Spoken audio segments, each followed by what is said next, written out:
Hello everyone, I'm your host Gaurav, and today I'm going to teach you how to make a Black Russian in 1 minute. Black Russian is nothing but a cocktail with only two ingredients.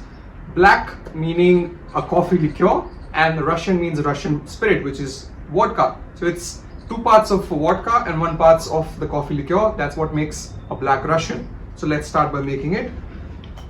Let's start by adding 2 parts, which is 60 ml of a Russian vodka. 30 ml of your kalwa.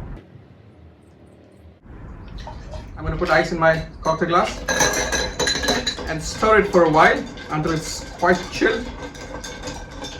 Now you'll need a piece of ice in a rocks glass, and then you're supposed to strain your cocktail.